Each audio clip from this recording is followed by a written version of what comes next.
Hola jóvenes, espero que estén bien. ¿Me escuchan? Sí, ya. Gracias, gracias.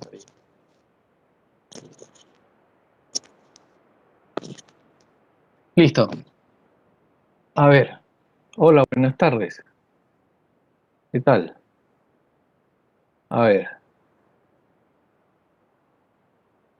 teorema, también conocido como la regla de Hospital, ¿no?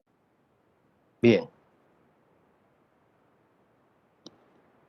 Esta normalmente pues aplicada a situaciones en donde un límite queda en cero sobre cero, ¿no? O infinito sobre infinito, que es una cuestión equivalente, ¿no? Entonces, supongamos que f evaluado en cuando x tiende a es 0 y también g, ¿no? El límite de g en x cuando tiende a es 0. Entonces tenemos que eh, necesitamos pues obtener este límite de f, el límite cuando x tiende a de f sobre g. Entonces, eh, este límite de f sobre g, dado que sale 0 sobre 0, va a ser igual al límite de la derivada, ¿no? De la derivada del numerador entre la derivada del numerador, también evaluado cuando x tiende a. Muy simple, ¿no? Muy simple. Eh, uy, ¿qué pasó? ¿Qué pasó? ¿Qué pasó? ¿Qué pasó? A ver. Ahí tengo algo está mal por el pasado.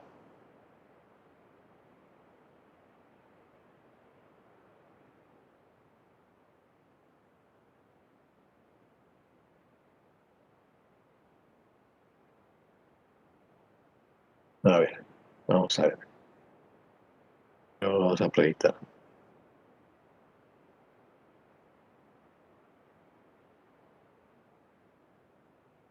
Ya está. Esta es la otra, la siguiente, ¿no? Uy, uy, uy. ¿Qué está pasando? ¿Qué está pasando?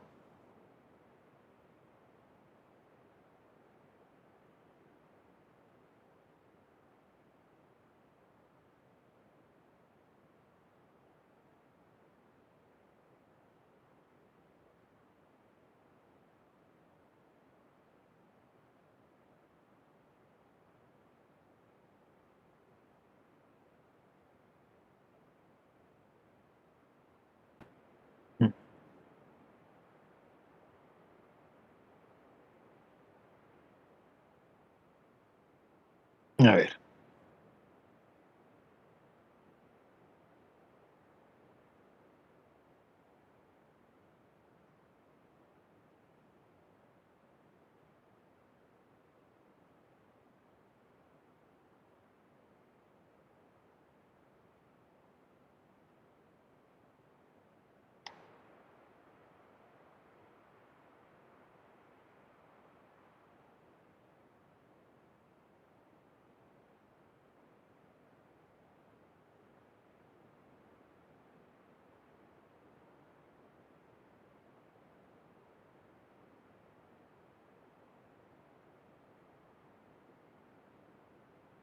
Un momento, jóvenes. Algo está pasando acá porque hay unas hojas que se borran.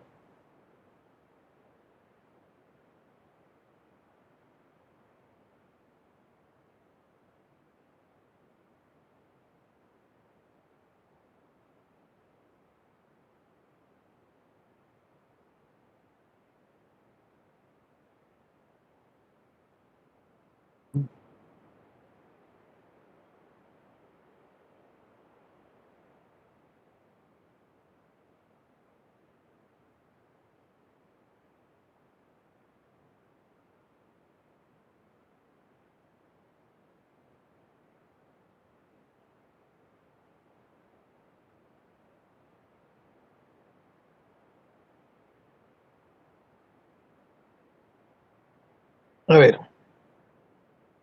tenemos esto.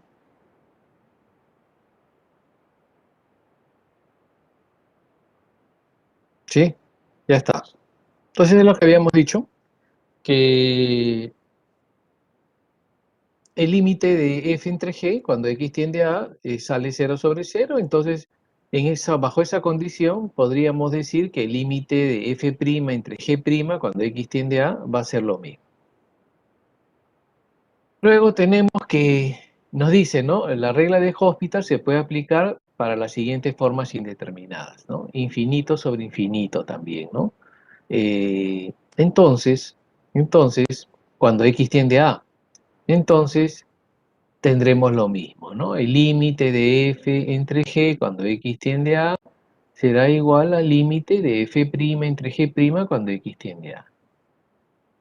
Y similarmente tendremos acá abajo en el 2 romanos, si el límite de f entre g cuando x tiende a infinito, o sea, no es solamente para un valor digamos, real, sino puede ser también para infinito, eh, nos da también de esta manera, o 0 sobre 0, o infinito sobre infinito, como sucediera. Entonces podemos hacer también lo mismo, ¿no? El límite de f entre g cuando x tiende a infinito será igual al límite de f' entre g' cuando x tiende a infinito. Y por acá se observa otro, otro tipo de indeterminación, ¿no? Cuando no salga infinito entre infinito, sino que resulta 0 por infinito, ¿no? Lo cual no nos debe preocupar mucho porque 0 por infinito sería también algo como esto, ¿no? 0 entre 1 entre infinito, ¿no? Y eso es 0 sobre 0. O si quieren, el que colocan abajo puede ser el infinito o el 0, según como se ve acá en 3A y 3B, y va a salir lo mismo, ¿no? Así que basta con que sea 0 por infinito, donde también tenemos la posibilidad de convertirlo en un infinito entre infinito o 0 sobre 0, donde se puede aplicar a Hospital. Ahora, cuando tengamos esta expresión indeterminada de infinito menos infinito, la idea es convertirlo a 0 sobre 0, ¿sí? A 0 sobre 0. Esa es digamos, la proyección. Entonces, digamos que tenemos que cuando x tiende a A, f es infinito, y cuando x tiende a A, el límite de g es también infinito. Entonces nos va a quedar infinito menos infinito. Ese es el caso que se está mencionando. Entonces, se puede evitar esto haciendo el siguiente, miren, el siguiente, digamos, artificio, la técnica, ¿no? Factorizar f, ¿no? Factorizar f, lo cual nos queda 1 menos g entre f, ¿de acuerdo? Entonces, si el límite cuando x tiende a de g entre f es 1, ¿no? Es 1, ¿no? Porque aquí quedaría, pues, el límite, recuerden, el límite de f cuando x tiende a viene a ser infinito, infinito. Y entonces aquí tendríamos 1 menos 1 sería 0, ¿sí? Tendríamos algo así como 0 por infinito. Si es que se lograra hacer esto, entonces se hace lo siguiente, ¿no? Si es que esto sería infinito y acá 0, entonces podríamos hacer acá, ¿no? Este es 0, y este infinito, el f pasa abajo, ¿no? Lo mismo que se ha hecho en la anterior, ¿no? Algo así como esto, como esta indeterminación. Un artificio como este, nada más. ¿Ok? Entonces, tendríamos un 0 sobre 0, lo cual significa que ya puedo derivar numerador y denominador y proceder, si es que esto sale 0 sobre 0, derivo numerador,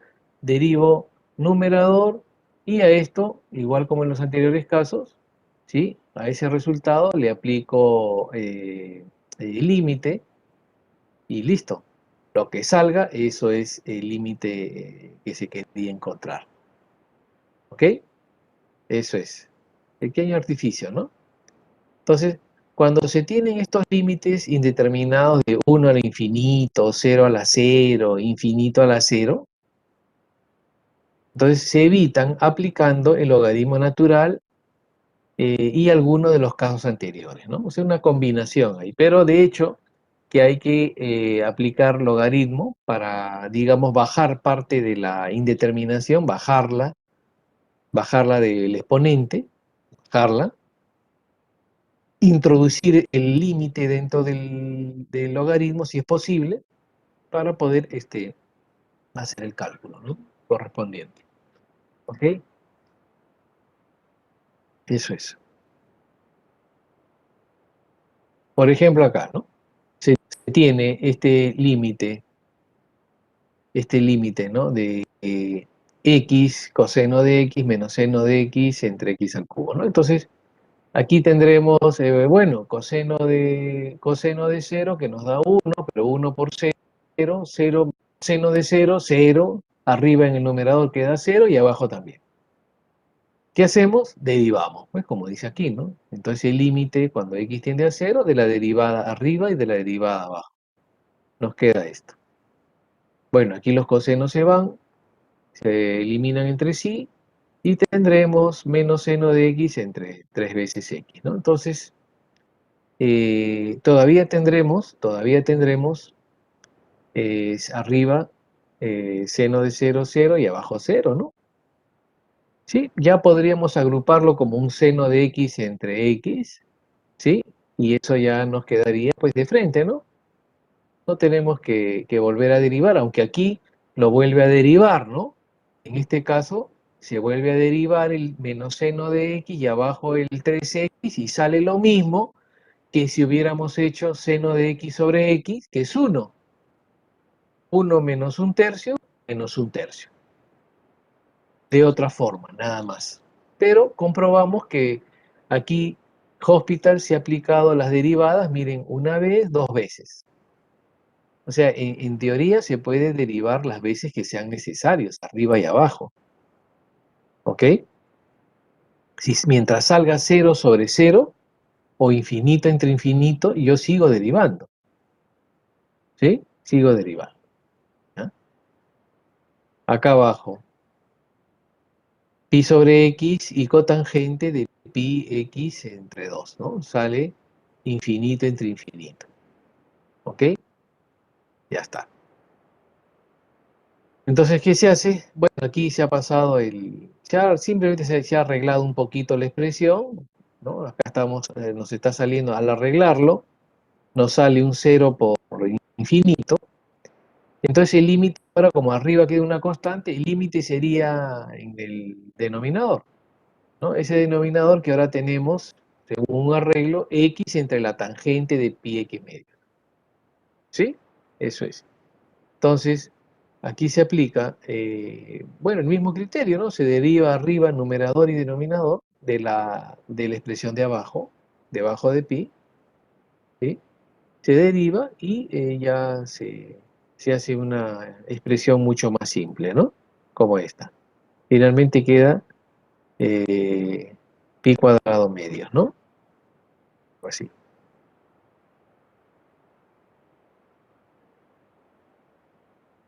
Esta de aquí, miren.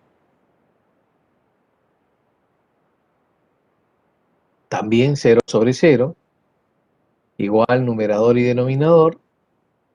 Otra vez, también segunda vez, y sale un medio. O sea que, en realidad, teóricamente, para derivar el numerador y el denominador en el teorema de Hospital, mientras siga saliendo 0 sobre 0 o infinito sobre infinito, podemos seguir derivando. Si ya no sale 0 sobre 0 o infinito entre infinito, ya tenemos que parar. Ahí tendremos una respuesta probablemente. ¿Sí? O sea, ya superó la indeterminación.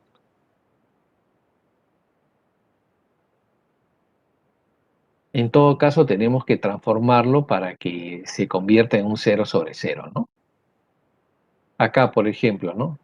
Límite cuando x tiende a 0 de tangente de x menos seno de x entre x menos seno de x, ¿ya? Esto queda 0 sobre 0, ¿sí?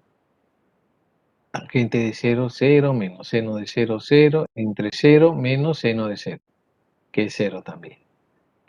Entonces podemos derivar. Numerador y denominador se derivan.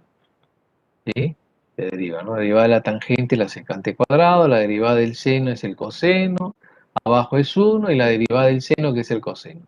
Y aún queda, persiste porque queda 0 sobre 0. Entonces, seguimos derivando. Entonces la derivada del secante cuadrado, 2 veces secante dos veces la secante por la derivada de la secante que es secante por tangente, ¿no? La secante cuadrado tenemos 2 veces la secante a la 1 y luego la derivada de la secante que es secante por tangente, ¿sí? Secante de x, tangente de x, ¿ok? Y eso menos la derivada del coseno que es menos el seno y abajo la derivada de 1, 0 menos la derivada del coseno que es menos el seno. Listo.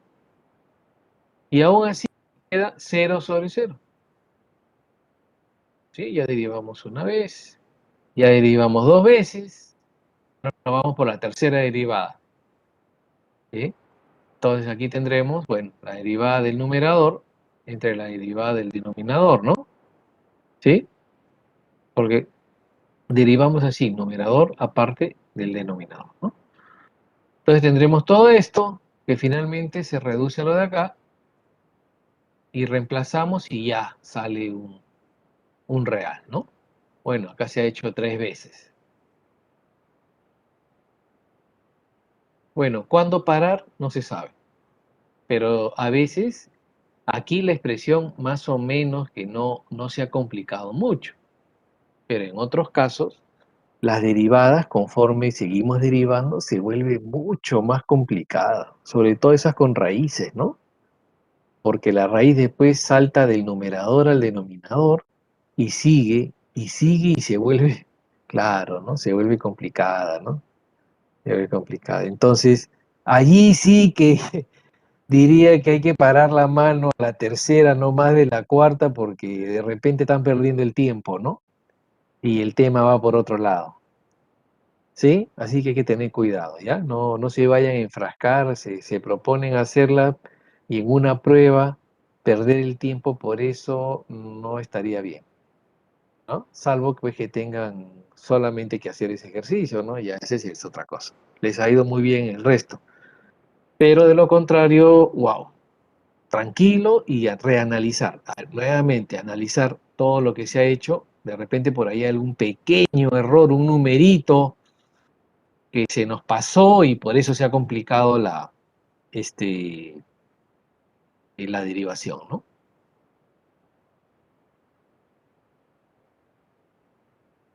¿Sí? O como acá, ¿no? A ver, tenemos este límite que salió cuando x tiende a 1, salió 0 y tangente de 90, pues que es infinito, ¿no?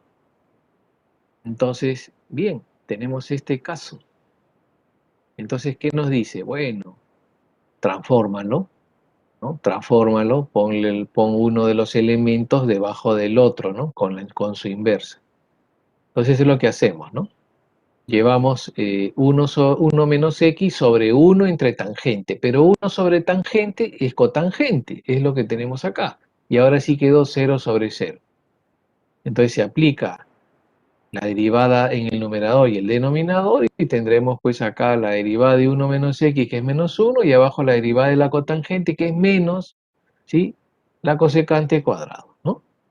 Y luego pues menos la cosecante cuadrado de pi medios x y la derivada de acá, ¿no? De lo que está del ángulo, ¿no? Que sería pi medios. ¿Ok? Ahí acuérdense de la regla de la cadena, ¿no? La derivada de la cotangente de pi medios x es la derivada de la cotangente de pi medios x con respecto a pi medio x por la derivada de pi medio x con respecto de x, ¿no? Entonces por eso es que sale aquí el pi medios adelante. La regla de la cadena, recuerden, ¿ya? Entonces aquí tendríamos menos 1 entre, cuando se reemplaza, cosecante de cuadrado de pi medios por 1, ¿no? Pi medios. Entonces nos queda finalmente menos 1, o sí, 1, ¿no? 1, y aquí por pi medios, y nos queda finalmente 2 sobre pi.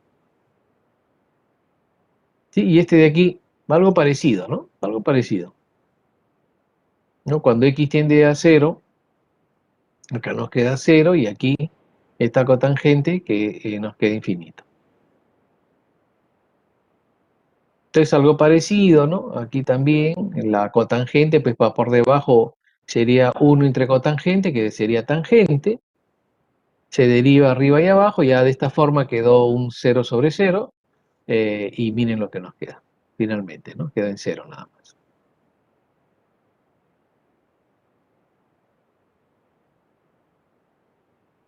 Parte del, digamos, de la recomendación o artificio, pues si quieren llamarle, ¿no?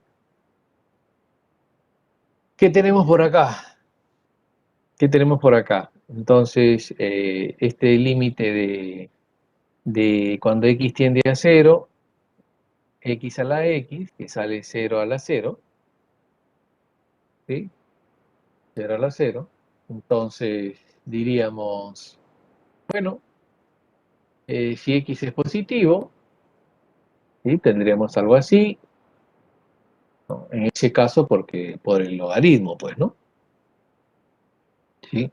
El logaritmo, ¿no? Para que sea, pues, x tiene que ser, acuérdense que es este ln tiene que ser un valor positivo, pues, ¿no? No puede ser un negativo. E a la cuánto me da un número negativo, no hay, ¿no es cierto? Entonces, eso es el logaritmo, ¿no? Entonces, son los reales positivos. Entonces, aquí tendremos, haciendo esta consideración, ¿no? Mayores que 0, aplicamos logaritmo a ambos lados, ¿sí? Se le aplica luego del logaritmo, se le aplica el límite a ambos lados. Luego aquí, pero, nos dice, pero, el logaritmo de límite, ¿no? Acá se ha introducido el límite, tendríamos ¿qué cosa? A ver, 0 por infinito, ¿sí? Sí, acá, 0, x es 0, y el logaritmo en 0,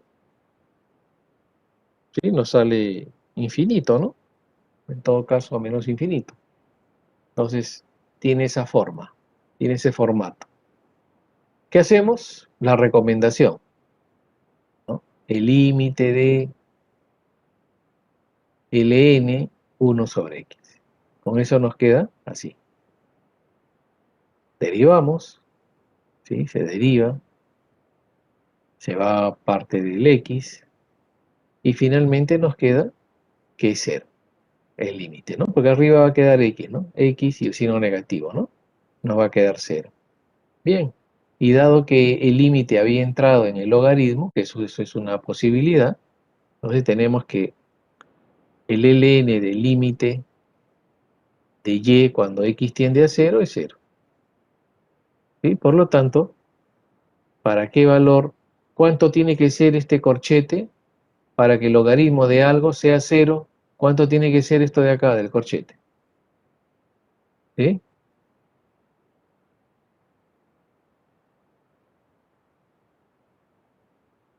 ¿Está bien? ¿1? ¿Sí? Claro, ¿no es cierto? E a la 0, 1, pues. Y eso es, ¿no? Por lo tanto, esto queda en 1. ¿Sí? Tiene su esfuerzo. Miren este de acá, ¿no? Tangente de cuando x tiende a 1, de pi x a la 4, perdón, pi por x sobre 4, y aquí este exponente que afecta no al ángulo, sino que afecta a la tangente, ¿no? No al ángulo, esto no es un ángulo elevado a la, sino que está afectando aquí a la tangente, ¿no? Afecta a la tangente. Entonces aquí tendríamos cuando x sea 1, vamos a tener tangente de pi cuarto, tangente de 45, ¿sí? Tangente de 45 que es 1 y acá tangente de 90 que es infinito, ¿no es cierto? Sería 1 a la infinito. Entonces, se tiene esto, se aplica el logaritmo a ambos lados, ¿no? Baja pues el exponente, ¿ok? Se aplica límites también a ambos lados, se tiene esto, y el límite de este producto, que nos sale infinito por cero. Bueno, ya que está así, entonces tenemos que optar por uno de ellos, ponerlo por debajo, ¿no? Entonces tendríamos acá, miren, el límite entra dentro del logaritmo, aquí tendríamos esto, y por acá tenemos el límite de la tangente, el logaritmo, que finalmente viene a ser, ¿no? De la tangente por el logaritmo, que finalmente el logaritmo se queda arriba, que es el cero, y el otro que es infinito se va para abajo, la cotangente. Entonces ahí se deriva arriba y abajo, bueno, y ya, se va a obtener el valor del logaritmo del corchete, ¿no? Y similar al caso anterior, pues vamos a tener ahí el resultado. Así es. A ver, por ejemplo, acá, bueno, lo de arriba es conocido. A ver, este de acá, esa raíz, ¿cómo podríamos resolver esa raíz?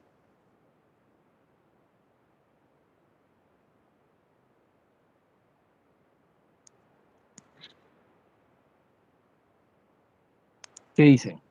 A ver, vamos, manos a la obra.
¿Ya está?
A ver. ¿Listo? ¿Respuestas?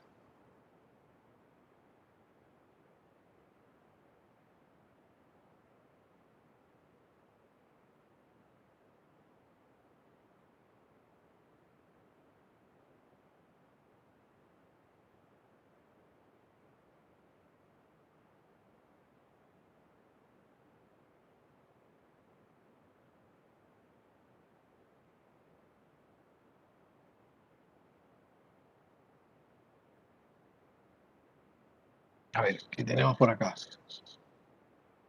¿Sí? A ver, determinar, o por acá, ¿no? Creo que es este.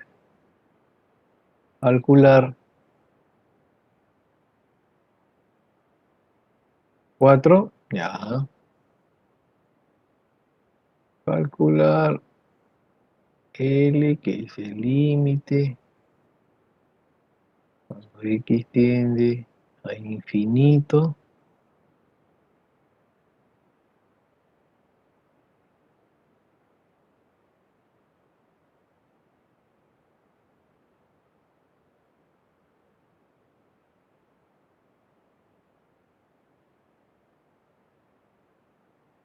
Ya está, listo. Entonces, bueno, si reemplazamos acá,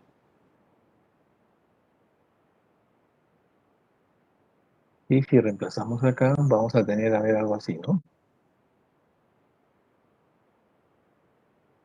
¿No? Entonces aquí podríamos decir así. Entonces aquí tenemos el límite, ¿no?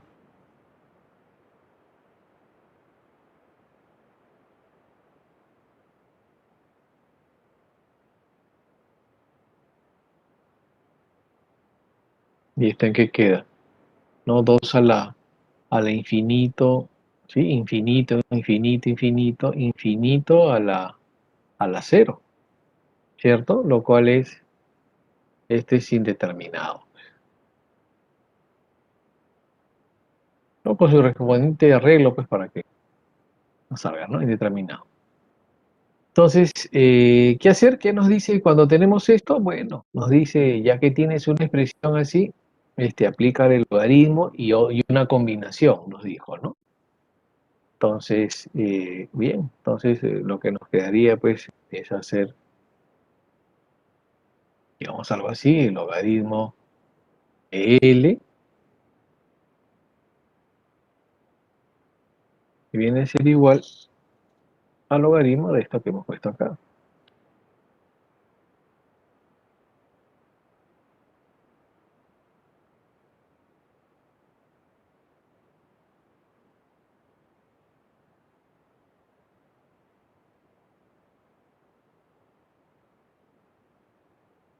Ya, ¿sí?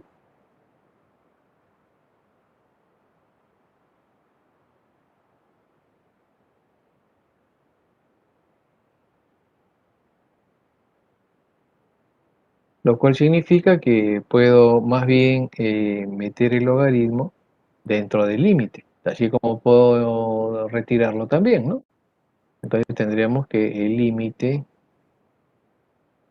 a infinito de este logaritmo, ¿no?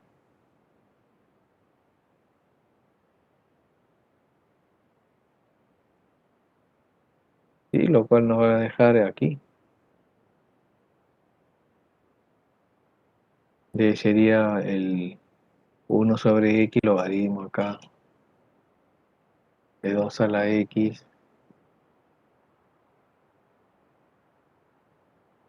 y aquí, ¿no? Dividido,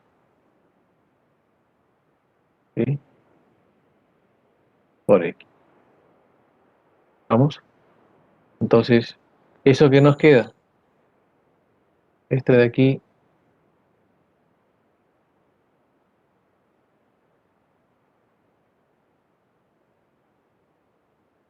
eso de aquí nos queda, ¿qué nos queda? Ese límite.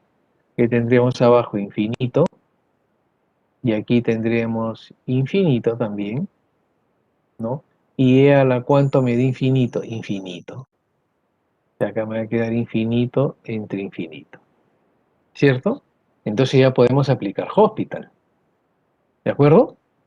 Sí, abajo queda infinito y esto de adentro también queda el paréntesis, queda acá infinito, entonces el logaritmo sería e a la cuánto me da infinito, ya e a la infinito me da infinito. Entonces tenemos infinito sobre infinito.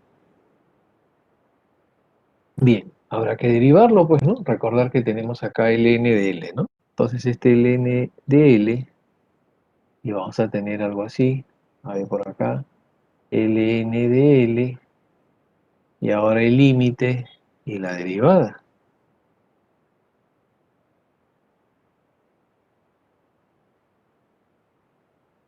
¿sí? La derivada del logaritmo, abajo la derivada del x es 1, ya está. Y la derivada del logaritmo nos queda 1 sobre todo el paréntesis y arriba la derivada del paréntesis, ¿no? O sea que nos va a quedar algo así.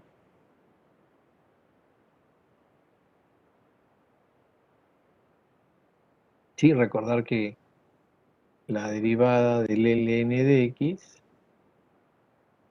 ¿no? Nos queda 1 sobre x, pero si fuera la derivada, digamos, de x al cuadrado, entonces nos va a quedar, ¿sí? 1 sobre x al cuadrado por la derivada del x al cuadrado, que es 2x, ¿no? Finalmente esto queda en 2 sobre x, ¿no? ¿Está bien? Eso, así va a quedar, ¿cierto? La regla de la cadena, pues, ¿no? ¿No? Primero derivamos el n de x cuadrado con respecto de x cuadrado. Y luego x cuadrado con respecto de x. Eso es lo que nos queda, ¿no? Entonces acá tenemos que hacer algo parecido. ¿Sí? Derivamos lo de arriba, va a ser la derivada del paréntesis, o sea, 1 entre eso, o sea, queda acá esto. Y arriba la derivada del paréntesis, que será, pues, ustedes recordarán, ese es un exponencial, a la x tendríamos, ¿sí? A la x ln de a, ¿no? Vamos a tener 2 a la x ln de 2 más 3 a la x ln de 3 más 4 a la x ln de 4, ¿no? ¿Sí? Ya está. ¿Ok? Eso tenemos. Y luego, porque acá todavía tenemos abajo, va a ser infinito y arriba también infinito. Entonces hay que hacer algo para eliminar. ¿Qué se puede hacer? Bueno, a ver, eh, ¿qué podríamos hacer? Ajá.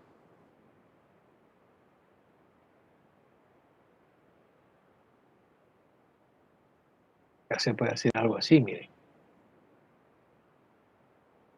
Curioso lo que se puede hacer. A ver, acá. Podríamos y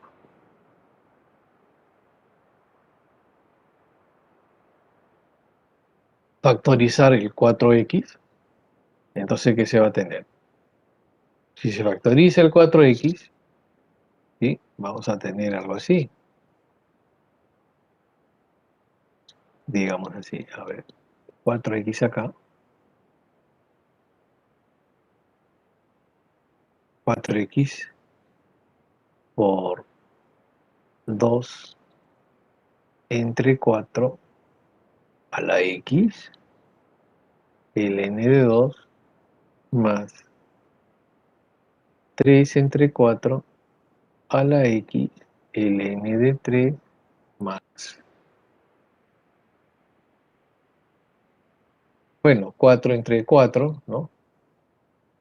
4 entre 4 también, ¿no? A la x, o sea, ya no quedaría pues esto, ¿no? No es necesario que lo ponga, ¿sí? Está factorizándose, más ln de 4, ¿no? Así tendríamos. Ya está, y todo esto entre Y acá también, ¿no? 4 a la x por 2 entre 4 a la x más 3 entre 4 a la x más 1, ¿no? ¿No? Entonces aquí tenemos que esto se va.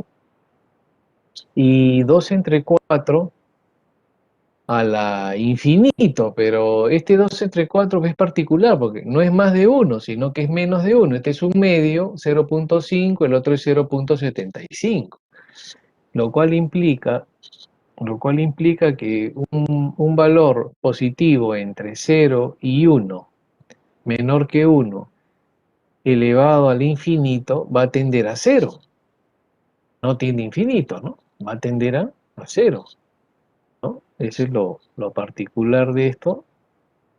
Entonces aquí tendríamos que este límite, el límite de cada uno va a ser aquí 0,5 al infinito, se va a hacer no más grande, sino más pequeño, o sea, va a tender a 0, ¿no? Vamos a tener acá 0 por ln de 2 y luego 0,75 al infinito.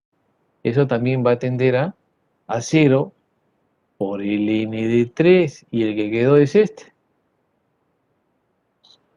¿cierto? Y lo mismo sucede abajo. ¿Sí? Acá también será 0 más 1. O sea, finalmente nos queda el n de 4, de donde es evidente que L va a ser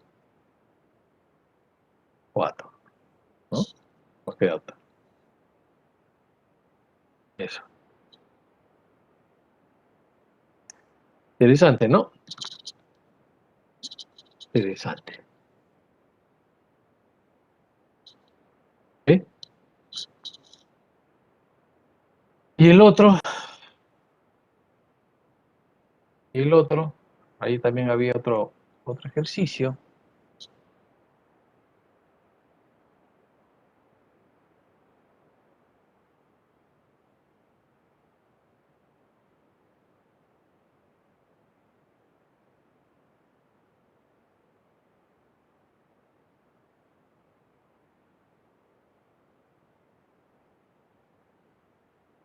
Sí. ¿Qué nos dice? A ver, ¿cómo es? Acá.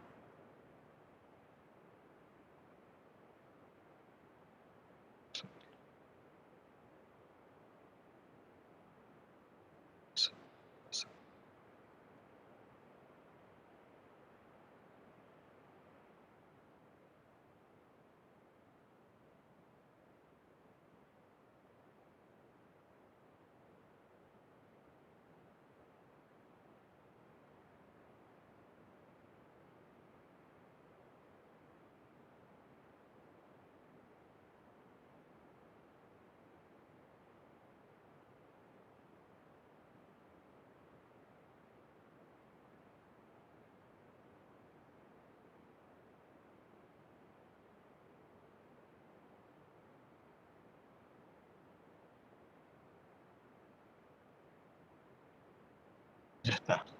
1 menos seno cuadrado menos 1 x cuadrado cuando x tiende a 0 ya.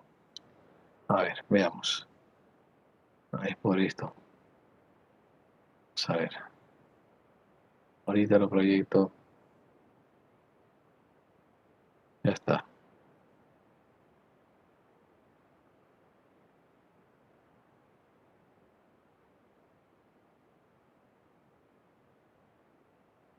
Entonces acá es así.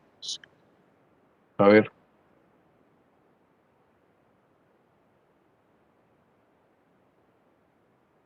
Calcular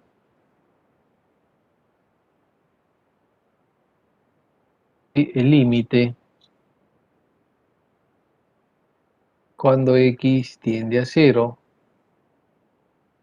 de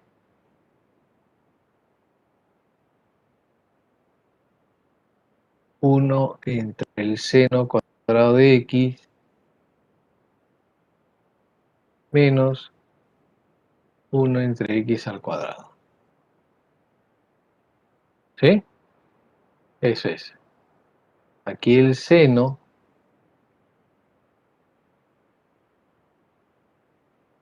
¿sí? El seno cuadrado de x menos 1 entre x cuadrado, ¿no? Entonces de aquí, ¿qué podemos decir? ¿Sí? ¿Esto qué sale? Para empezar, esto sale 1 entre infinito menos infinito, ¿no? Ya está. Infinito menos infinito. Entonces aquí nos dijo, vuélvelo un producto, ¿no? ¿Sí? Nos dijo, vuélvelo un producto, pues, ¿no? Entonces, a ver, esto podría ser, por ejemplo, así, ¿no? A ver, vamos a ver qué tal sale. El límite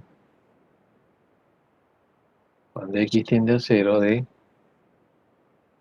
si se factoriza el, el 1 entre seno cuadrado de x, aquí sería por 1 menos el seno cuadrado entre x cuadrado, ¿no? ¿Está bien? Entonces aquí multiplicamos 1 menos seno cuadrado menos 1 entre x cuadrado. Queda, ¿no? Ya está. Entonces aquí tendríamos, si sacamos el límite, esto va a ser 1 entre 0, que va a ser infinito, o sea, infinito, ¿no? Infinito. Y esto de acá, ¿qué sale? Esto sale 1, ¿no? 1 al cuadrado, ¿no? 1 menos 1, 0. ¿Ok? Ya está. Tenemos eso. Entonces esto lo podemos volver, ya sabemos que este producto de infinito por 0 o 0 por infinito, lo podemos volver una división, ¿no? Entonces este infinito lo pasamos como 1 sobre, sí, podría ser, ¿no? Y lo pasamos abajo, en realidad sería, ¿cómo sería? A ver, el límite cuando x tiende a 0, ¿sí? De esto, 1 menos el seno cuadrado de x entre x al cuadrado, ya está. Y esto es 1 entre 0, que viene a estar así, ¿no? Uy, eh, esto.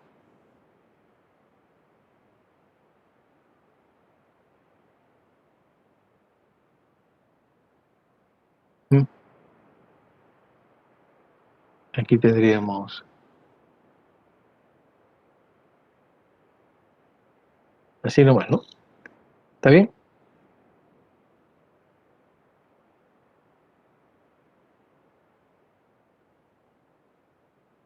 Ya está. Ujú. Sí, que es lo mismo, se está multiplicando, acá tendríamos 0 y aquí arriba 0 también. Ya está.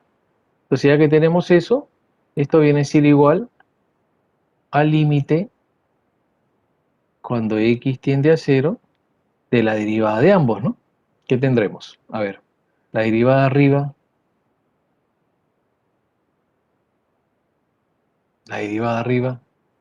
¿qué tendremos? Menos, ujú, menos, eh,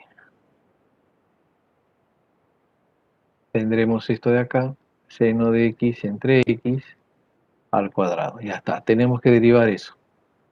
¿Cómo va a ser?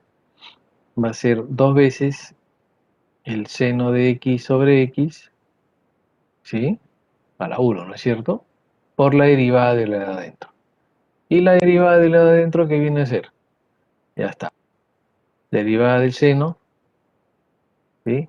Por x menos el seno por la derivada de x entre x al cuadrado.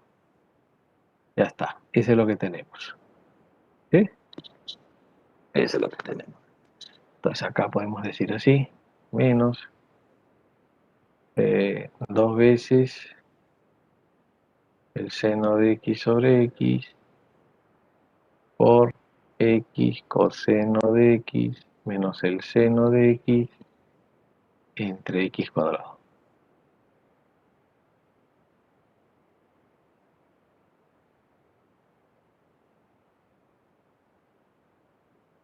¿Sí? Y abajo, bueno, esto solo ha sido momentáneo. ¿Sí? Y luego tenemos acá 2 veces el seno de x y la derivada del seno, el coseno, ¿no? Ya está. Bien. Listo. Entonces de aquí, ¿qué se va? ¿Está bien? Acá 2 con seno de x se van, ¿no? Y nos queda coseno. ¿Sí? Bien. Eso es lo que nos queda. ¿Qué tenemos ahora? Si aplicamos límites, aquí coseno.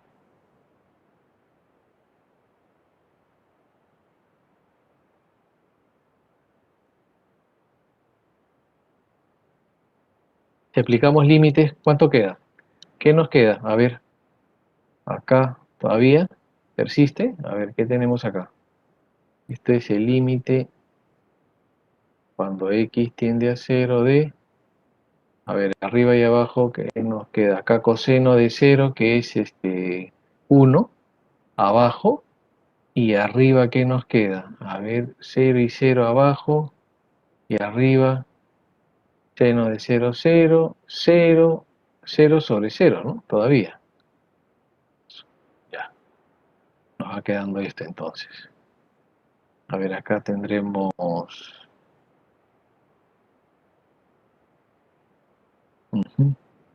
x coseno de x menos el seno de x entre x al cubo entre coseno de x, ¿cierto? ¿Está bien? Ya está. Todavía falta, ¿no? ¿Mm? Aquí x cuadrado, aquí x, 0 sobre 0.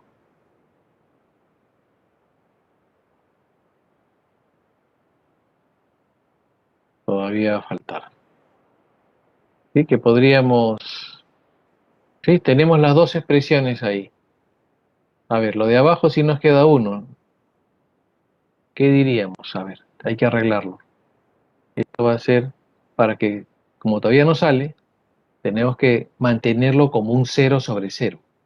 ¿Sí? Lo cual significa que sería algo así. A ver, esto es 0 sobre 0.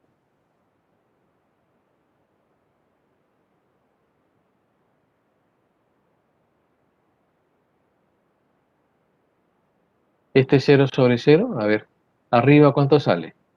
Sí que tenemos seno de 0, 0. Aquí es 0 por 1. 0. 0 menos 0, 0. Y abajo es 0 por... Está bien. Entonces podemos seguir derivando. ¿Sí? Podemos, o sea, tenemos que acomodarlo, ¿no? Para que quede 0 sobre 0. ¿Ok? Ahora todavía podemos seguir derivando. A ver, entonces, ¿qué vamos a tener por acá? A ver, una más. ¿Sí? Derivada de x coseno de x, ya. ¿Qué tendremos? A ver, derivada de x1 coseno de x más x por la derivada del coseno es menos el seno, ¿no? Ya está. Entonces tendremos, ¿sí? Y aquí tendremos 1 coseno y x por la derivada del coseno es menos el seno. Menos x seno de x. Ya está. Luego tenemos menos, la derivada del seno es el coseno. Nada más. Y aquí de este producto abajo, ¿qué tenemos? A ver, derivada del x cubo, 13x cuadrado, más x cubo por la derivada del coseno, que es menos el seno. Ya está. Sería x cubo seno. Eso tenemos, ¿no? Bueno, aquí, ¿qué podemos hacer? este seno de x y este x, a ver, ¿se puede quitar de arriba el x? Sí, se va, ¿sí? Se va, ¿no? Se va, ya.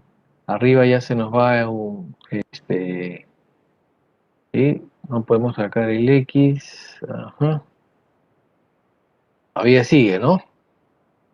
Sería x cuadrado y coseno de x menos x seno de x. Wow, ya.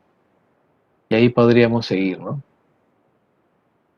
Pero ese sería el formato, ¿no? De repente la siguiente, como dice el compañero que sigue, todavía habría que ver tal vez otra manera de hacerlo, ¿no?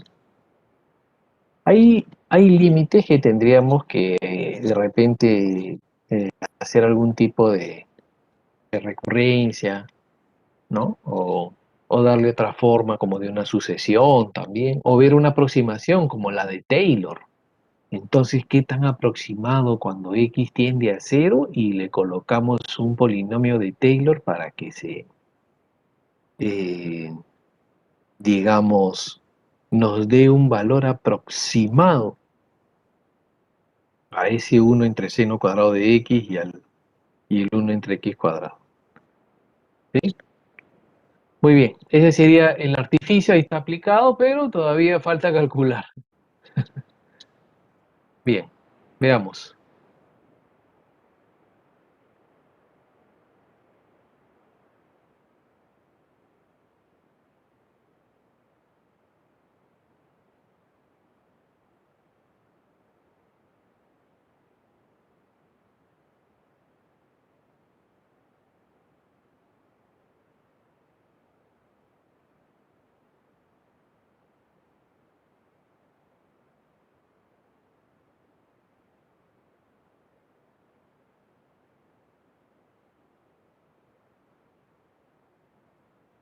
Acá,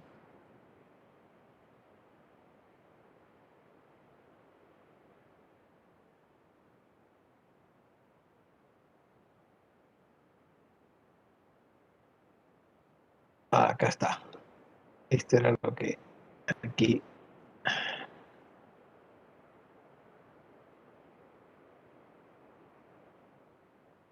Bien. Bueno, esto era lo que ya hemos visto, lo que hemos resuelto eh, hoy temprano, ¿no? Vimos algo de la razón de cambio sobre la tarea que les pedí. Este, razón de cambio, básicamente. Bueno, después vamos a hacer referencia a esto de una función par, impar, sobre. Vamos aquí. Razón de cambio y análisis marginal, ¿no? Para que no quede este punto sin revisar. Con respecto al costo, ¿no? Tenemos aquí la razón de cambio y el análisis marginal. ¿Qué sucede? Que estos temas de razón de cambio también están vinculados a los costos, ¿no? Entonces, por ejemplo, a ver, ¿qué significa el costo marginal? Dice, suponga que la función C de Q, que es el costo en función de la cantidad de unidades que se produce, por ejemplo, ¿sí? Expresa el costo en soles de fabricar Q unidades, ¿sí? El costo total de fabricar Q unidades. 1000 unidades, 10.000, 1.000.000 de unidades. ¿Cuánto me cuesta eso? ¿No? Por unidad. Entonces, tenemos nuestro costo marginal. Dice, derivada del costo con respecto de Q, no es con respecto de los soles y del tiempo, sino con respecto de Q, de la cantidad producida, fabricada.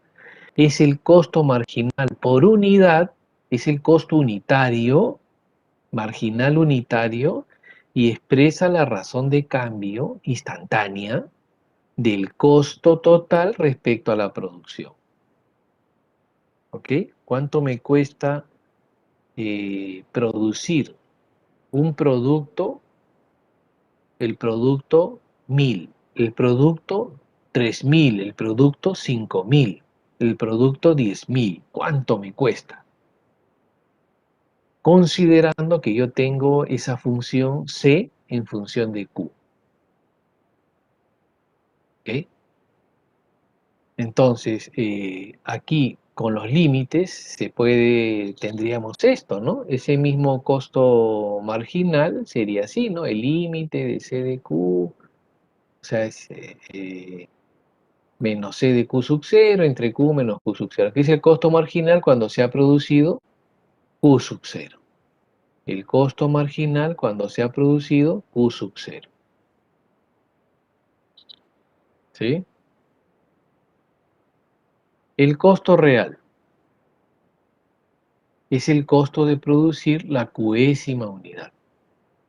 ¿Cuánto me cuesta la qésima unidad? ¿Cuánto me cuesta producir esa unidad? Pero no es cualquier unidad.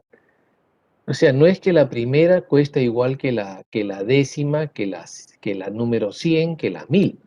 No es así, ¿no? Entonces hay un costo por cada unidad.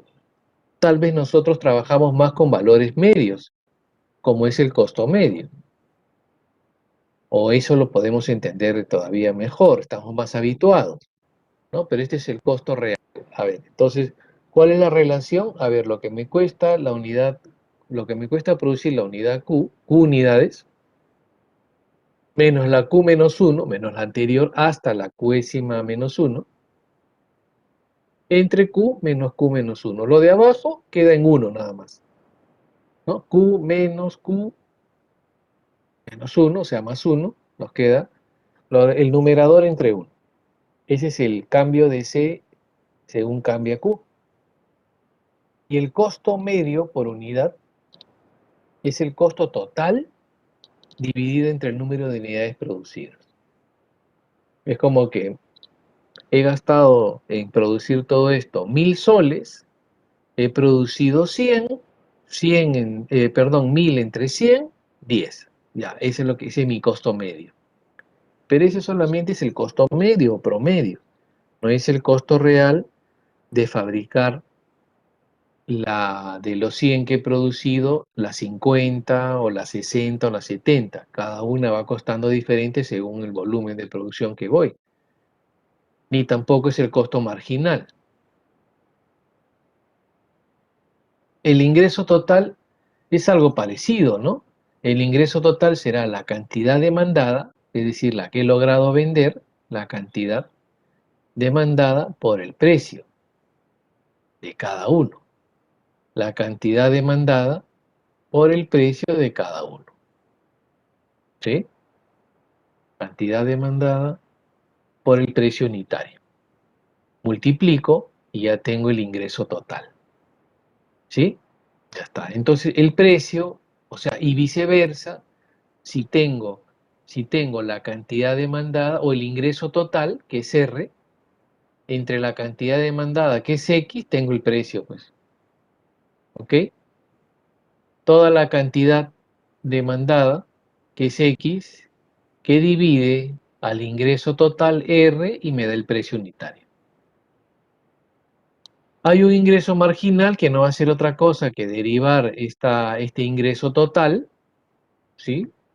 Lo derivo con respecto de X y tendré ahí el ingreso marginal.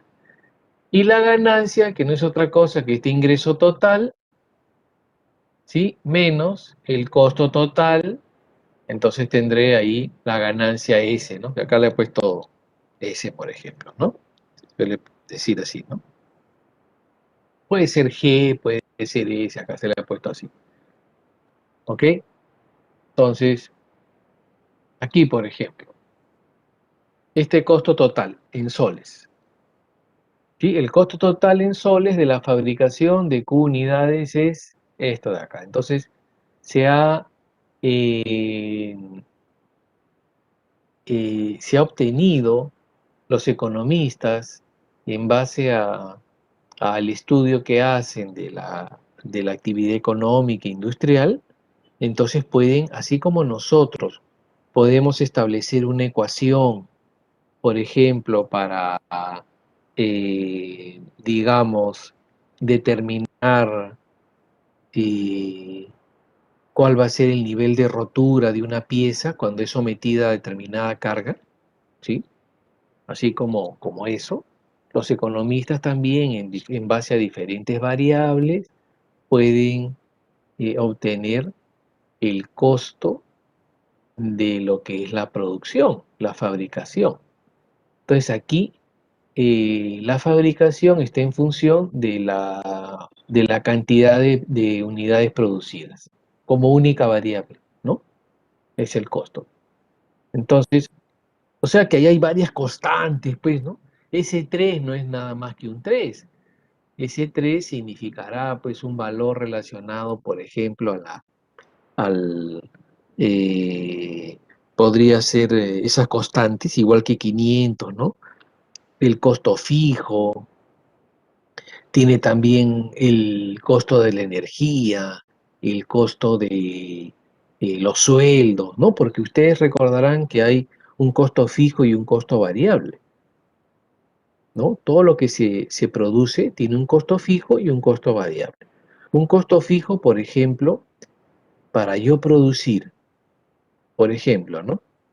Para producir, imagínense una empresa como Gloria. Todos de repente han tomado o toman su lechecita ahí, Gloria, ¿no?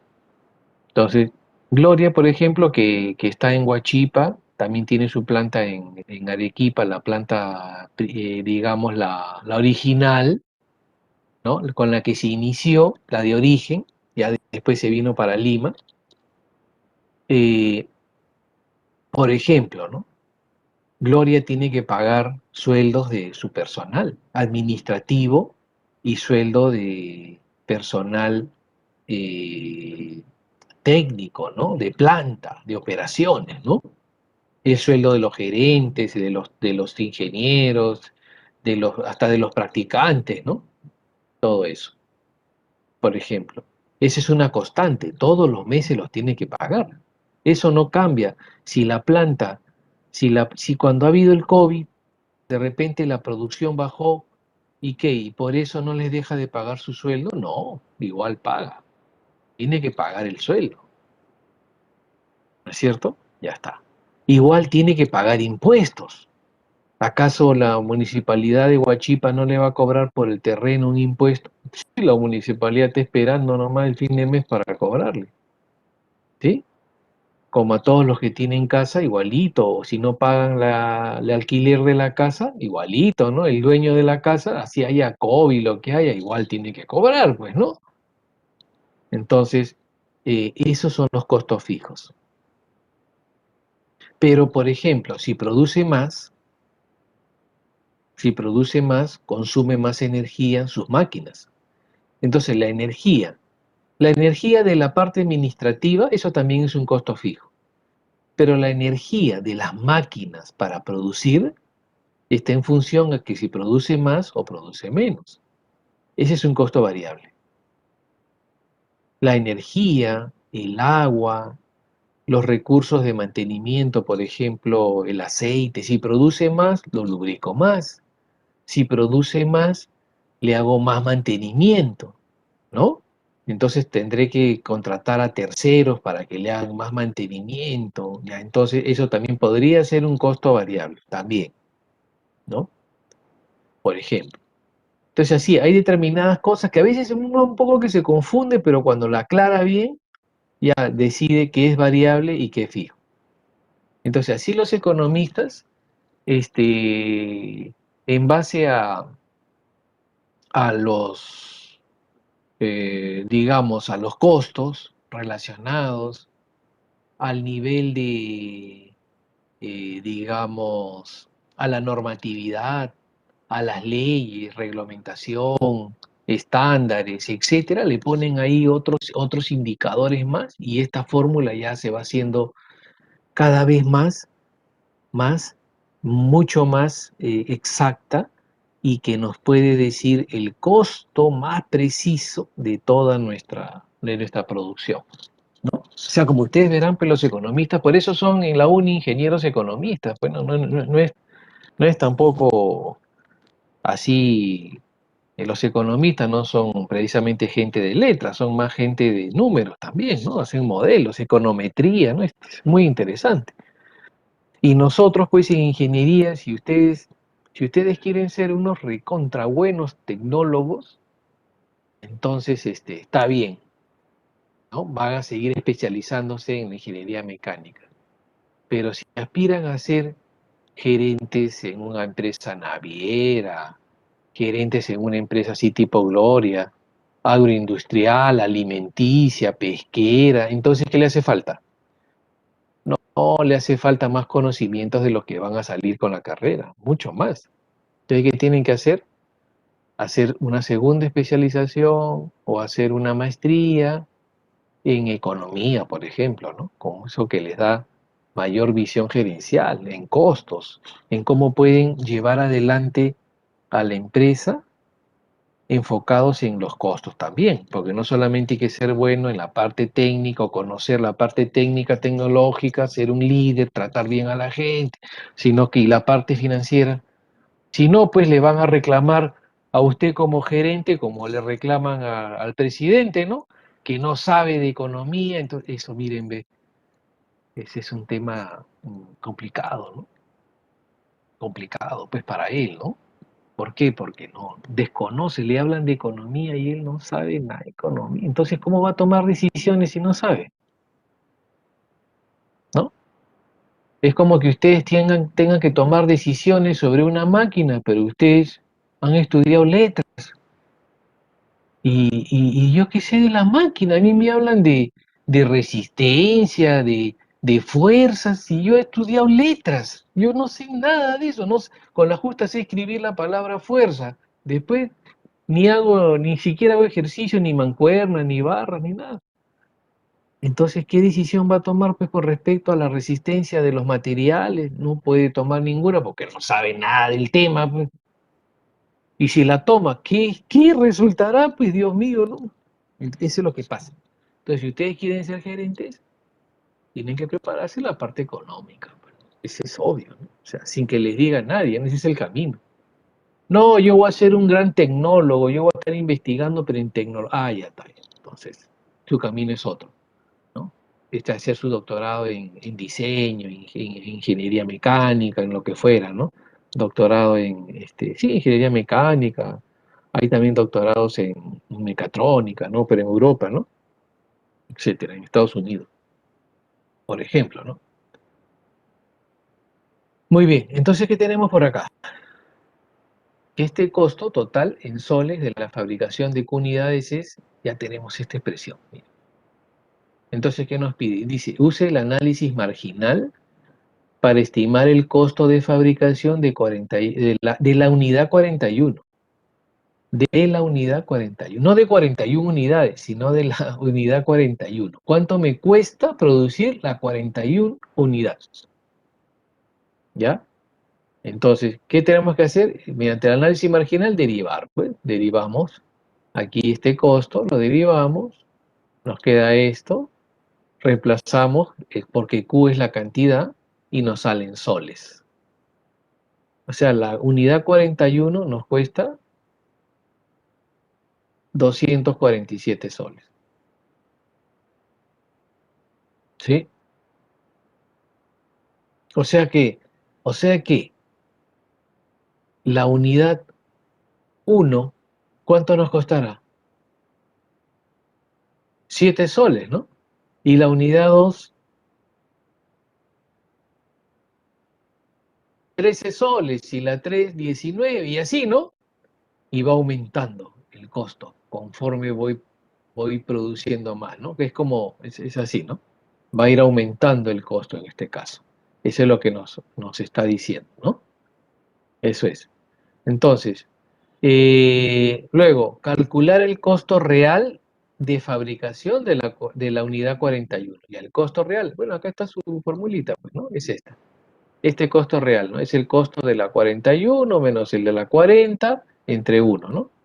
Ya está, entonces lo tenemos, pues la 41 menos la 40 entre 1 y tendremos esto, pues, ¿no? Esta expresión evaluada en 41 y evaluada en 40. Nos sale 244 soles, ¿no? Es el costo real. El otro es el costo instantáneo, ¿no? Como una aproximación con esta derivada. ¿Sí? Eso es, ¿no? Por ejemplo, acá, a ver, tenemos esto, ¿sí? Una expresión, dice, el precio P es el precio de cada unidad en dólares, donde X es el número de unidades producidas mensualmente. O sea, X se produce X unidades mensuales. Entonces, si X es el número de unidades producidas en un mes, P es el precio de cada unidad en dólares, de cada unidad. El costo total de la producción en dólares de X unidades que se han producido en el mes es 800 más 3X. Ese era el costo. Si la utilidad mensual es máxima, encontrar la cantidad de unidades que se producirán en el mes. A ver, tenemos eso.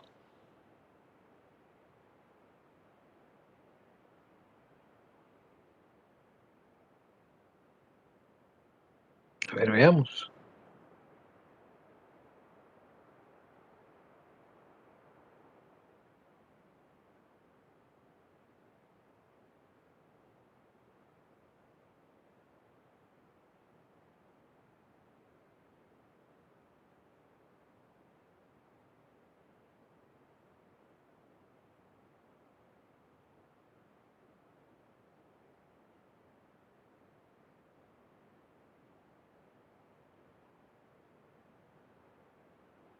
Mm.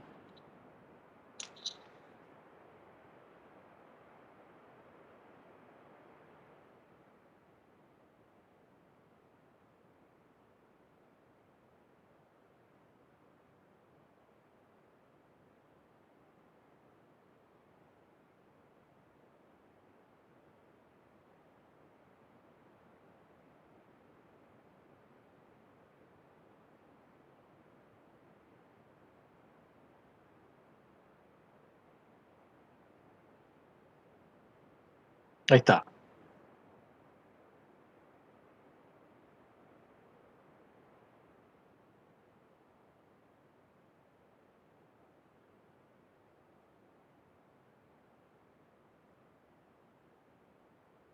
Entonces, ¿qué tendremos acá? A ver, tendremos que, nos dice, esta ganancia,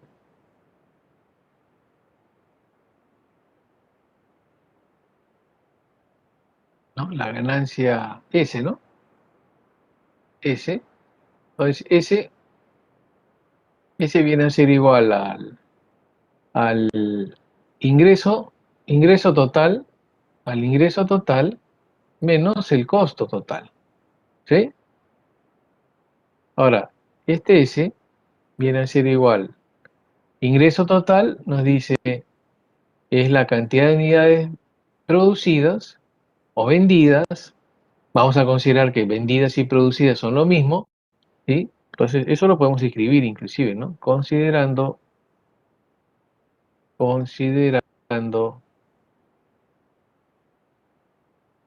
que la cantidad de unidades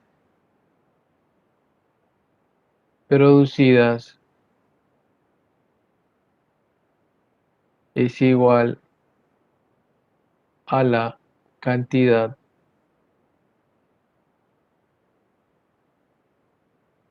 de unidades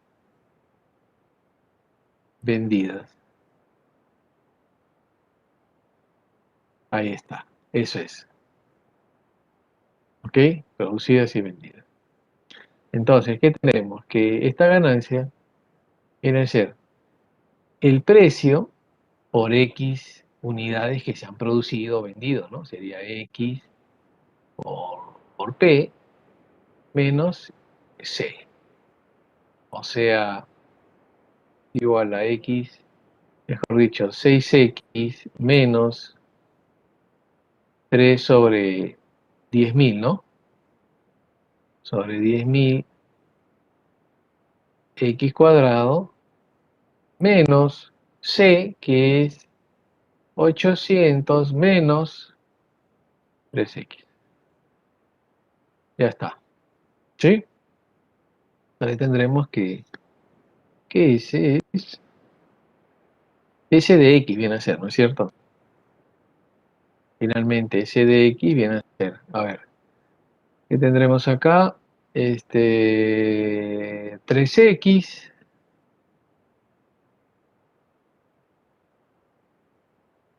menos 3 sobre 10.000 x cuadrado menos 800.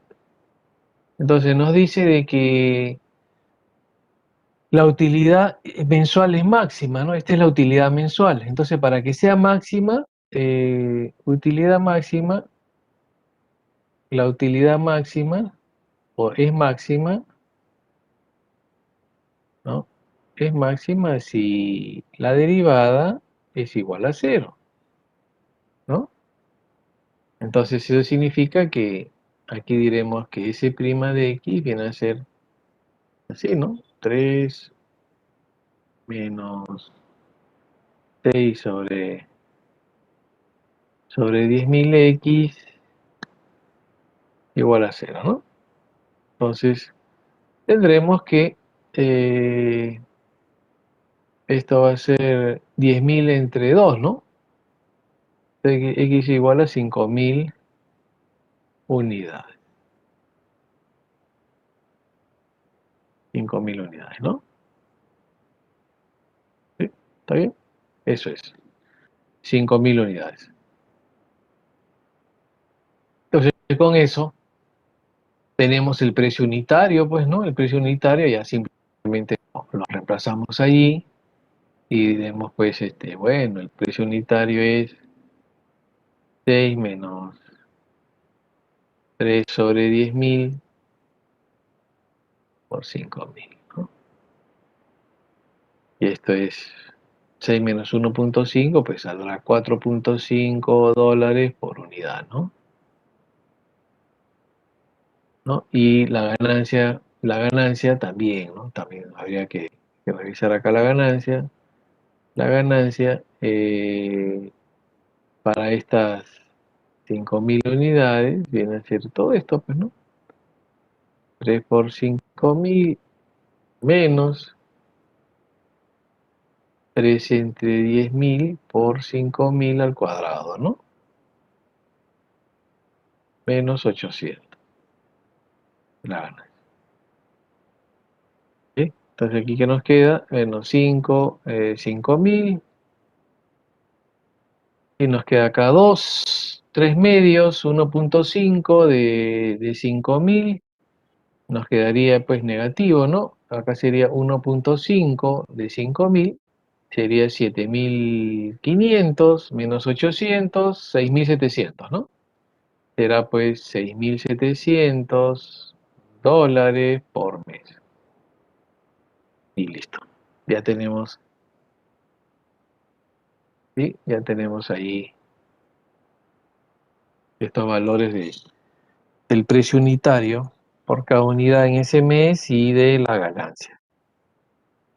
Ahora, esto puede cambiar, pues, ¿no? Como les digo, en base al riesgo del país, a cómo se esté moviendo el dólar, en base a las decisiones del Banco de Reserva, a los conflictos sociales, etcétera, etcétera. Ahora que dicen que hoy día iba a haber un paro en las carreteras, por ejemplo, ¿no?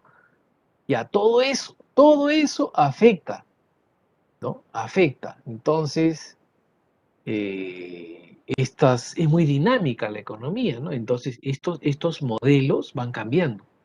O sea, ustedes no podrían decir que este modelito del precio es para todo el año, ¿no? No, puede cambiar de un día para otro. Por eso los economistas tienen mucho trabajo que hacer, ¿no? Están cuidando, están evaluando, porque en base a eso se proyectan, ¿no? Los costos. En las mineras igualitos, ¿no? Están proyectando y diciendo, bueno, pese a que el oro, el harina de pescado son commodities, es decir, que sus precios se acuerdan en las bolsas de valores de Estados Unidos, de Europa, y en base a eso es que se comercializa, más o menos, ¿sí? Se comercializa, por ejemplo. Viene la corriente del Niño y ¡juácate! Ya está, como casi siempre, nos da pero con palo la corriente del Niño. Entonces, nuestras ventas de harina y pescado se podrían ver mermadas.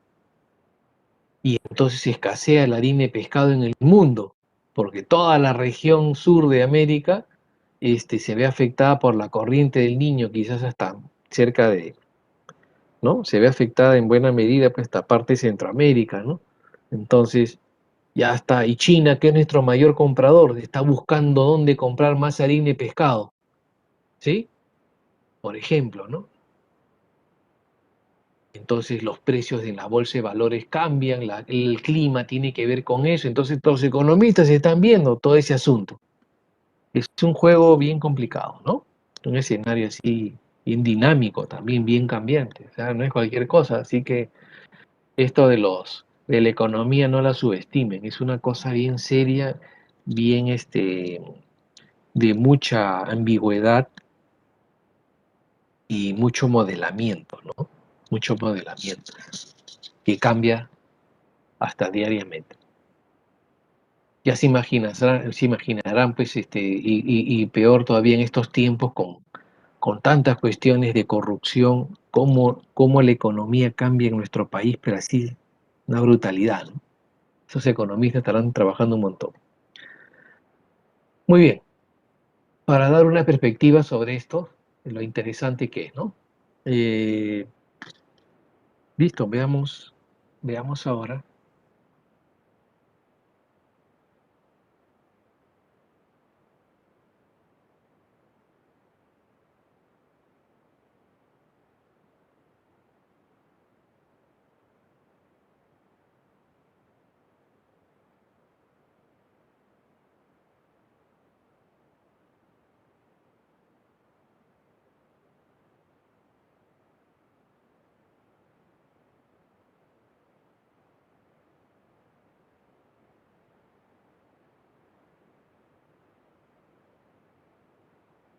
Puse la asistencia o no le he puesto. No le he puesto, ¿no? Lo he habilitado, ¿no? Me he olvidado. A ver,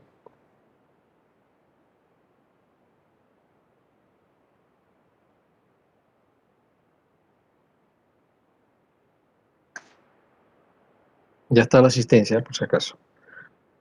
Me he olvidado, efectivamente, me había olvidado.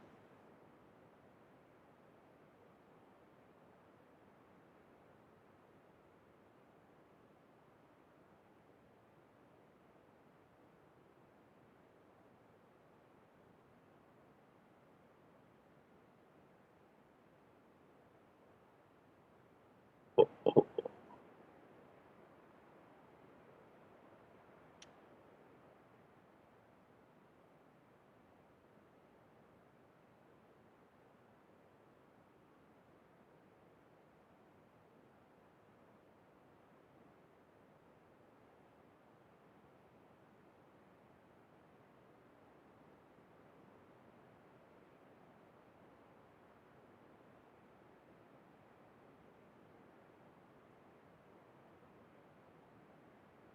A ver,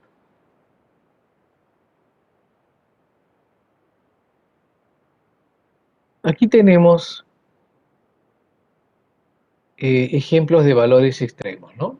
Por ejemplo, dice, eh, se llaman valores extremos de una función a todos sus valores máximos y mínimos relativos. Relativos a un determinado intervalo, ¿ok? Relativos a un determinado intervalo.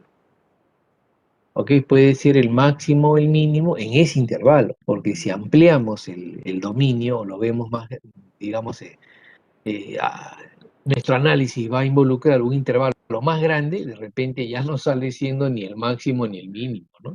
Será como un monte o un valle, un pico o un valle, pero no será el máximo ni el mínimo. Hay otros valores más altos todavía, ¿ok? Entonces, eso es lo que se tiene. A ver, se llaman valores extremos de una función a todos sus valores máximos y mínimos relativos. Diremos que f de c, la función evaluada en un punto C, es un máximo relativo si existe un intervalo C menos delta y C más delta, tal que delta es positivo, tal que f de x está definida y f de c es mayor que todos los f de ese intervalo, ¿no? Considerando que x pertenece a este intervalo c menos delta, c más delta, ¿no? Es un conjunto del dominio de la función. Entonces, como se ve en la figura, aquí tenemos un valor extremo, ¿no? F en C, f de C, donde, fíjense, por la izquierda y por la derecha, la función es derivable, ¿no? Es continua y es derivable. Como se observa en la otra figura, la función también es continua en C. En la figura en donde la función tiene así una zona puntiaguda ahí en C. O sea, la función es continua. También hay un máximo, pero no es diferenciable, porque la derivada por la izquierda y la derivada por la derecha en C no es igual. O sea, puede que exista un valor extremo, un máximo, un mínimo, pero la función no es derivable en ese punto. Puede suceder, ¿sí? Así que hay que tener cuidado.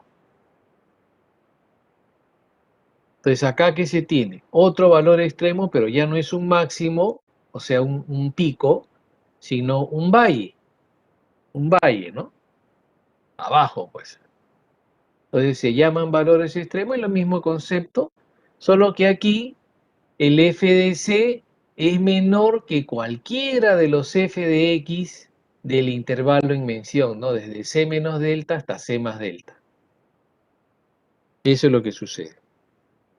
Entonces, igualmente, en la figura de la izquierda, la derivada en el punto C y en el punto por la izquierda y por la derecha son iguales. Mientras que en la figura, donde el mínimo es puntiagudo, la función tiene así una forma puntiaguda, en esquina, sabemos pues que la tangente por la izquierda y por la derecha tienen diferente pendiente. Por lo tanto, sus derivadas son diferentes. Es decir, esta figura de la derecha no es diferenciable en C. Es continua, sí es continua, pero no es diferenciable. A diferencia de la figura de la izquierda, donde en C es continua y también es diferenciable. Lo que sí ambas figuras, ambas funciones tienen un mínimo en C, un mínimo relativo, ¿no? ¿Está claro lo que estamos hablando? A ver, por acá. Dice, puntos críticos. ¿A qué se refiere con puntos críticos? Dice, puntos críticos son los valores de X que pertenecen al dominio de la función, donde la derivada de f es cero, si es que la derivada existe. O, dice, o también puede ser un punto crítico donde no exista la derivada. O sea, si no existe, es porque lo más probable es que sea una zona puntiaguda, como un pico o un valle, y posiblemente ese sea un mínimo, un máximo relativo, sería razonable, ¿no? Así que hay que tenerlo en cuenta. O sea, donde la derivada sea cero o donde no exista, allí puede haber un máximo o mínimo relativo. O también X es uno de los extremos que pertenece al intervalo A, B. También, ese también es un punto crítico, ¿sí? Los extremos. Entonces, por ejemplo, a ver, entre A y B, cerrado en A y B, el f de A es un mínimo relativo, pero también es un mínimo relativo porque si yo considero un intervalo más pequeño que A y B, por ejemplo, de A a C, ese es un mínimo, el mínimo, entre A y C es el único mínimo, ¿sí? Y es absoluto porque es hay varios mínimos, por ejemplo, hay un mínimo en D, acá, hay un mínimo en D, hay un mínimo en H, y el otro mínimo es en A. Así que este es absoluto, porque es el menor de todos los mínimos. Luego, f sub c es un máximo relativo,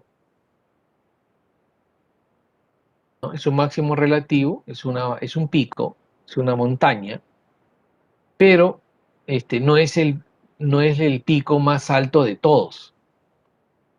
¿Ya? Lo que sí está sucediendo es que la derivada por la derecha y por la izquierda existen, son iguales, y por lo tanto f de c, ¿sí? La derivada en este punto C es una horizontal, ¿no? O sea, es cero, ¿no? La derivada es cero, o sea, la tangente es una horizontal. Igual como en E, ¿no? Su tangente en E también es una horizontal y también en H.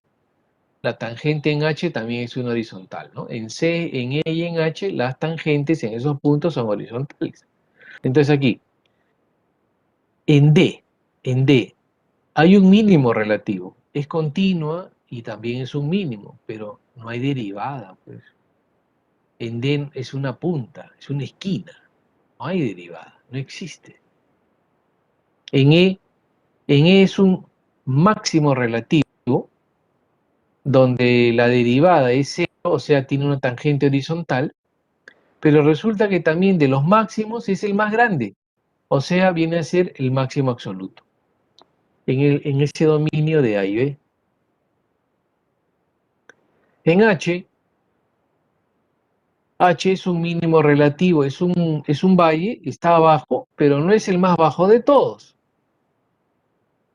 La tangente en H es horizontal, por eso es que tenemos que el mínimo relativo y la derivada en H, acá debe ser en H, es cero, ¿no? Y en B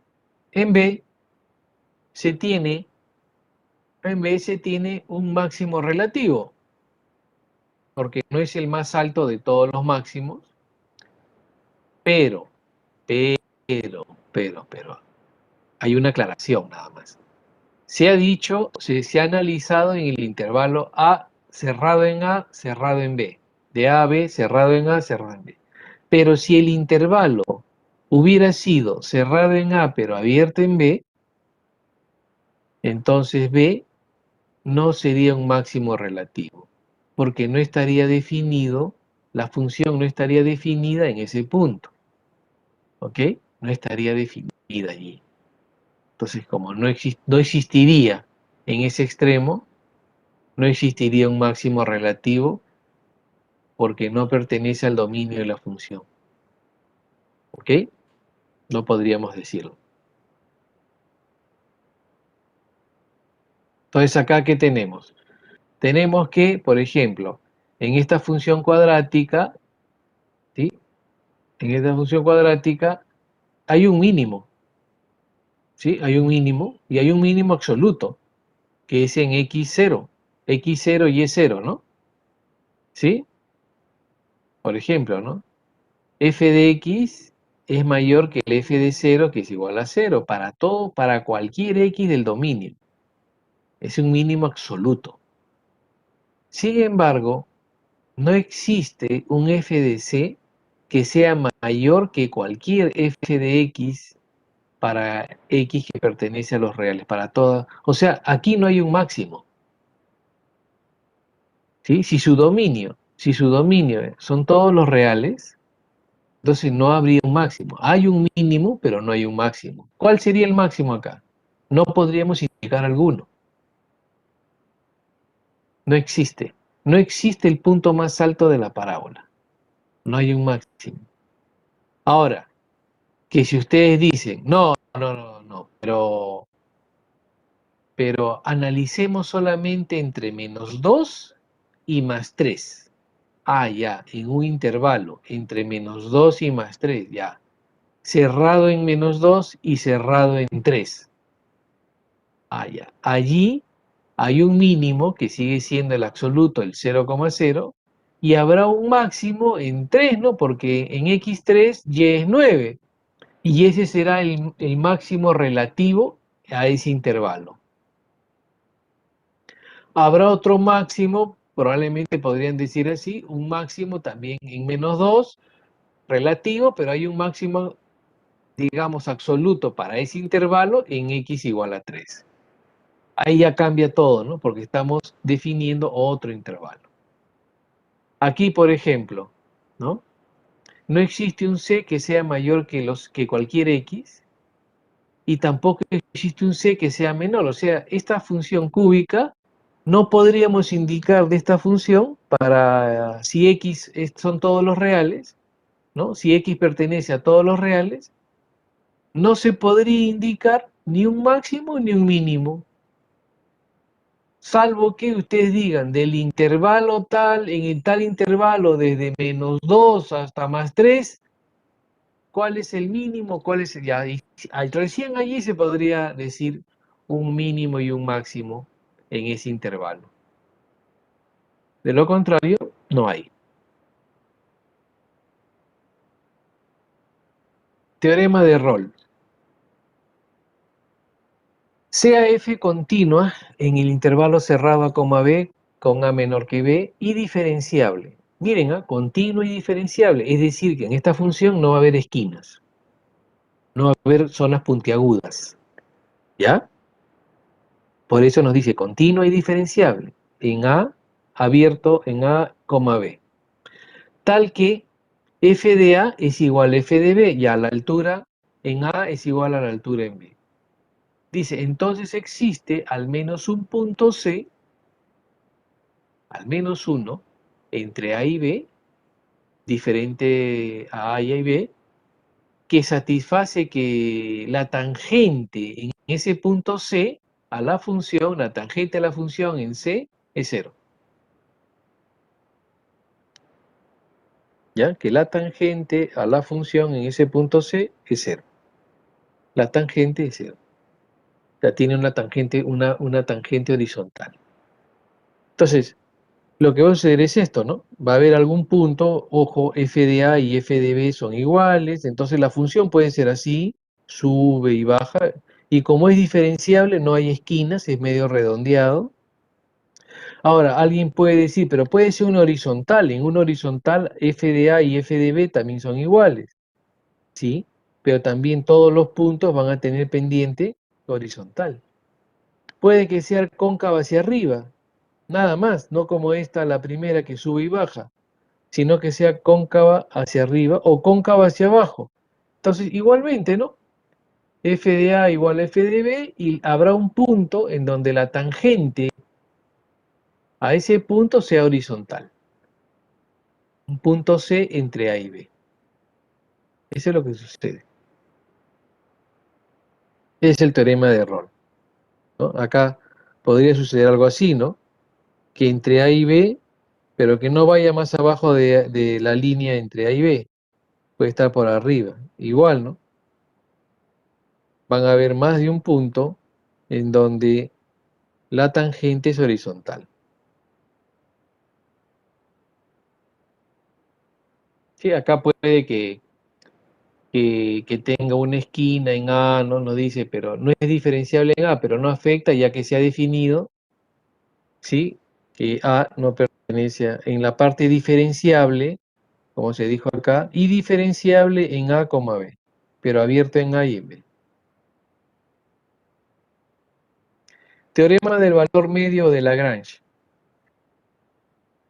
Parecido, ¿no? Miren este teorema. Se tira una función y A menor que B. Entonces dice, si se cumple que f es continua en el intervalo cerrado a, b, ¿ya? Si la función es continua, y también es diferenciable en el intervalo abierto a, b, ¿ok? Siendo a menor que b, pero f de a puede ser mayor que f de b, aquí f de b es mayor que f de a, o sea, el f es otra cosa. Entonces, ¿qué puede suceder? Que existe al menos un valor c entre a y b, tal que f de b menos f de a entre b menos a sería igual a la derivada de la función evaluada en c. O sea que va a haber un punto para una curva como esta, para una función, va a haber un punto donde la secante es esta línea roja que une el punto inicial con el punto final de ese tramo, O sea, tiene una línea recta que une estos puntos extremos. Esta secante tiene una inclinación, tiene una pendiente, ¿ok? La tangente de la inclinación, la pendiente de esta secante, ¿sí? Va a ser igual a la pendiente de una tangente a la curva en un punto C que habría que encontrar. ¿Ok?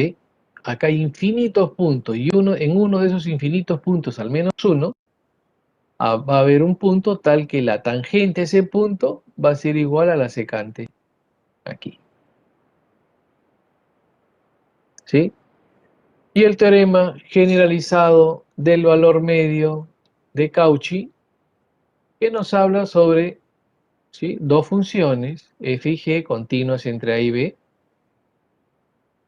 diferenciables también entre el intervalo abierto en el intervalo abierto a, b, tal que a es menor que b, ¿sí?, y tal que g de a sea diferente de g de b. ¿Ok? Acá tenemos g de a y g de b son diferentes para que abajo no salga cero. Entonces, y también la derivada de g, ¿sí?, sea diferente de cero en todo ese tramo. Entonces dice, para todo x que pertenece a A, b, existe un c entre a y b tal que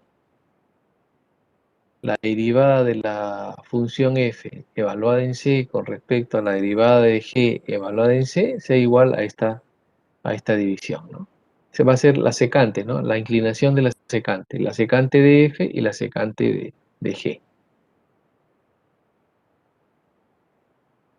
¿Ok? Eso es. Bueno, acá algunas aplicaciones de esto.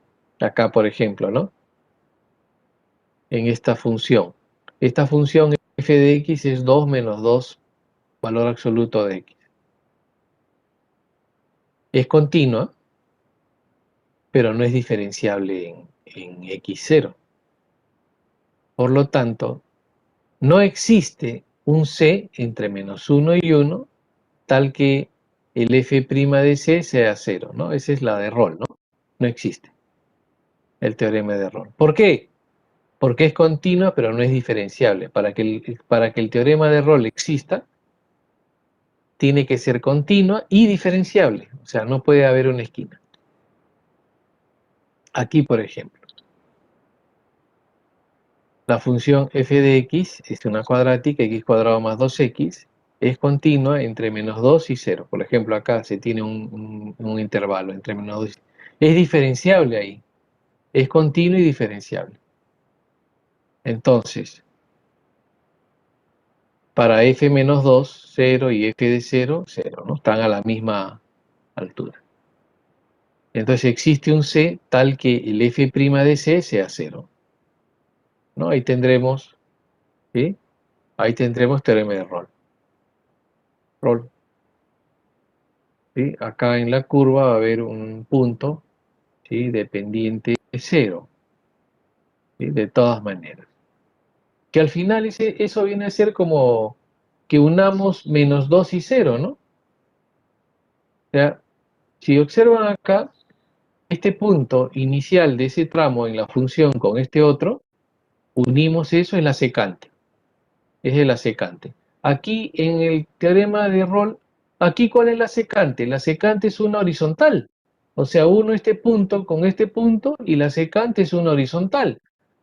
Por eso me dice que va a haber un punto C, al menos uno, en donde la tangente también va a ser una horizontal, o sea, pendiente cero. Y lo mismo me dice este del teorema de valor medio, solo que no me dice con una secante horizontal, sino con una secante oblicua. Nada más. Lagrange lo hace con una línea oblicua, mientras que Rolle lo hace con una línea horizontal, pero igual que une los extremos de ese pedazo de función.